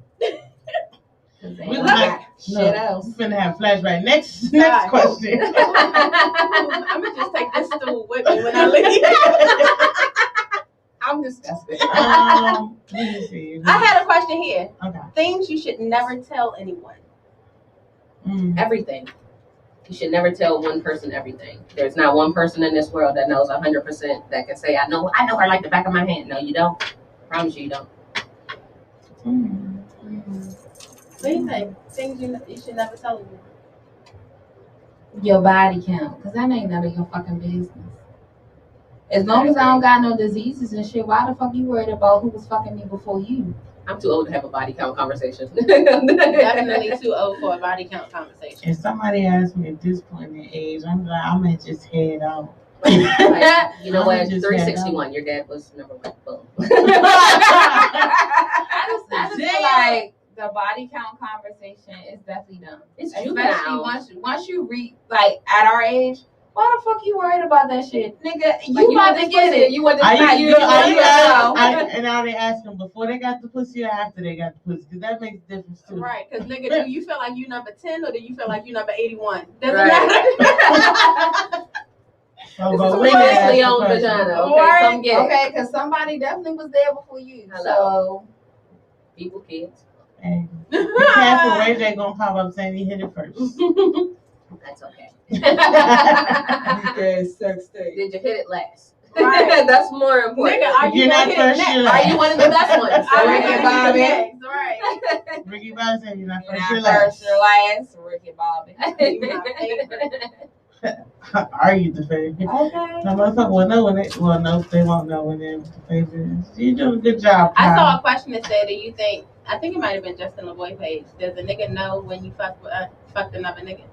You think they know? Okay, so I had this conversation the other day with this particular person that's actually in my life right now. Hey. And he said yes. He said that he knows when. I think it depends on. Oh, he got a small dick and she fucking bigger dick nigga. See, this is the thing. Let me. But hold on. This is what I said. I said, listen, bitches don't know how to cheat. Because if you gonna cheat on your man, and you know his pedoweed size, his dick size, don't go fuck no big dick nigga and then turn around and fuck your nigga because he's definitely gonna feel it. Because your pussy gonna be looser than what it typically is, especially if you've been fucking your boyfriend and y'all, you know, he's used to your pussy being a certain way. The nigga gonna know. He gonna know. Better go over there and just let them put the head in a little bit. Okay. I don't know. I ain't never fucked niggas that back to back to be able to have to worry about it, but I mean, some people. But some people do. I mean, I think it depends on the vagina. Some people have baggy vaginas anyway. it's the baggy It's vagina for it's me. the hallway for me. hot dog down the hallway. Yeah. It's like going hot dog down the hallway. Yeah, I think it all depends It's the because no if walls for some me. people have a snapback and they doing their kegels and you ain't gonna be able to tell nothing. So I think it just all depends on Okay, so he said it's It's the, great. he said it's the smell. He didn't say that. We had our conversation. So he said it's the smell. So is they fucking people raw? Okay, so he said the smell from the car. I will say that magnums have a lingering ass smell when you Smell like a definitely tire use them. shop. Oh, yeah. So he says the smell from the condom. So if you cheating on your nigga and you are using condoms, definitely. Well, I hope you use the condoms to begin with. Otherwise, y'all just repopulating out here and shit. Not even repopulating. Y'all just out here sharing bodily fluids. And That actually sounds really nasty. yeah. What's the difference between a threesome and sharing bodily fluids when you doing it separate? Ain't really no difference. The Ain't really shower no in much. between. I guess a threesome is just you know that it's going on, as opposed to someone Not cheating. knowing. You don't know that it's. If you're having single people sex, it's probably going on elsewhere, right? It's kind of like what you're signing up for. If you're having a threesome, That's consent. right, and you know, okay, so you're watching this person, so you know these fluids is being exchanged. Out of sight, out of mind. No, I mean the single. Out of sight, out of mind. Nah, that shit. But gotta be on everybody, your okay, I'm gonna mind. say this: everybody that's single, and even though they just out. Everybody's not out here just fucking just because. I've never had the thought that unless I've known, like, I know this nigga cheating or whatever the case may be, I'm gonna get some dick from him right quick. But if it's just like single on single sex, I've never thought about, oh, this nigga fucking somebody else too. Like, I ain't never thought about that. I've never thought about that. Put that rubber on and let's go. Don't be no meat to me. But you know what I'm saying. Because I'm in the shower before and after you leave. All right, good? And make sure you pee after in between each. See, that's why I can't do nothing casual because it's like later. Cause you married. I mean that too, but because I'm married, but prior. Yeah, like I like deep shit. Like, you know what I'm saying? Let's get to know each other's minds, explore it a little bit. I will say Cause this. you be having many relationships in I between do. relationships. I'm gonna have 10 niggas in love. All of them. You like that sometimes. Fellas? But I love them too though. I love people, you know what I'm Coach Mia saying? is very toxic. But she thinks it's toxic. I am just an amorous person. I love people. I'm a lover of people, you know, so. does that mean you like hoard people? Like you I don't hoard them because I'm too detached to hoard anybody. Yeah, she definitely don't do that. I send them on their way when I feel like, you know, it's But done. she might be in love real deep for 27 days. Yeah. Like the Notebook type love. Like it's time to go. Like Love Jones type deep. When I love you, I love you, but then when it passes, oh yeah, it passes. I don't feel anything. It'd be like, damn, that's a stranger a little bit. Yeah, it's like, wait a second. Do you remember what we even talking about? Nah. But I mean, yeah, for me, like when the love is gone, like that's it. But guys don't understand that. Like, I ain't never called out none of my exes or nothing. But a lot of guys have to realize, like, once that connection is gone, if you still around after that mental connection is gone and y'all still doing shit, you don't even look at them the same no more. Like, yeah, this shit not even good no more. It's like, oh, thank you, bye, get the fuck out my face. Don't call me, I'll call you. Yeah, if there's no mental connection, it's definitely why are you texting me today? Yeah, it's like almost everything they do just like kind of. And I don't like that. I recently had one of those, and it's weird. It's like thanks for the physical, peace, and then move on. And then sometimes like I don't want to talk. I don't want nobody. For me, I will mentally and physically check out. Like once that bond, that connection is gone, we can't even fuck no more now because. Yeah, tell you how bad she not gonna be excited. Like she gonna be like, we on the same page now. Yeah, now they gonna be like, girl, when the talk to me now, it's gonna be like, bitch. Your pussy definitely responds differently. I agree. To different niggas. I agree. Definitely. Unfortunately, because it's like, damn, like it's how do prostitutes do this shit? Or bitches that just be right. Like, how do y'all just do it? You know what I'm saying? Like I can't. You know that's they gotta be that's like, but at the end of the day, I don't know people who've had sex with prostitutes. Not that I can think of. But I ain't never heard no rumors of somebody ever saying, damn, that bitch had some wet ass pussy. Like a prostitute having wet ass pussy. I don't think prostitutes have wet ass pussy. Can't. They can't because because sex is still a mental thing. You know what I'm saying? So like if you and that person got that real if you stimulate in my mind and you really got me mentally there, when it's time for us to have sex, like child, I'm almost embarrassed at how wet it get. Like, oh my Lord.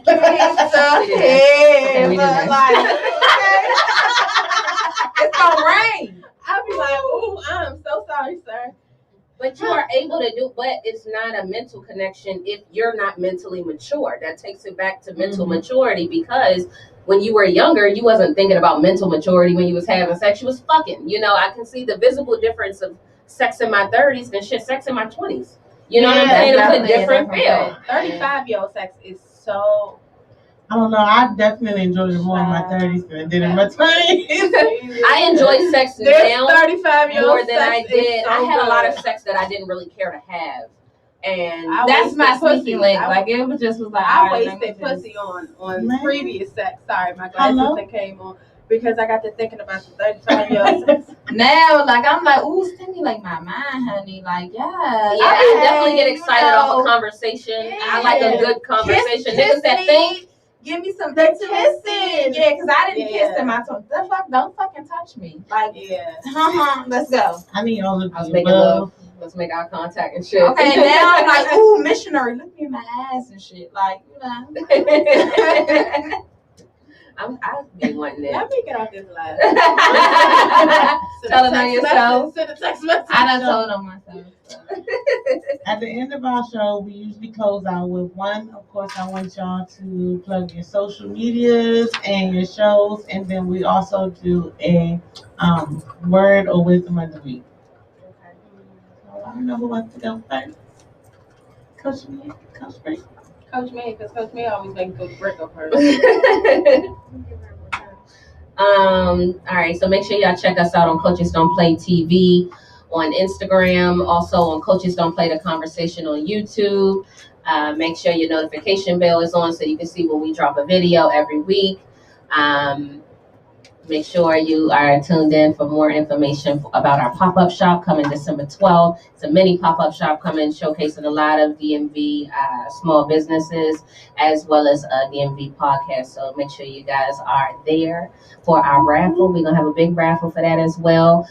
We also have a challenge that's going to be dropping tomorrow. So make sure you are following Coaches Don't Play TV.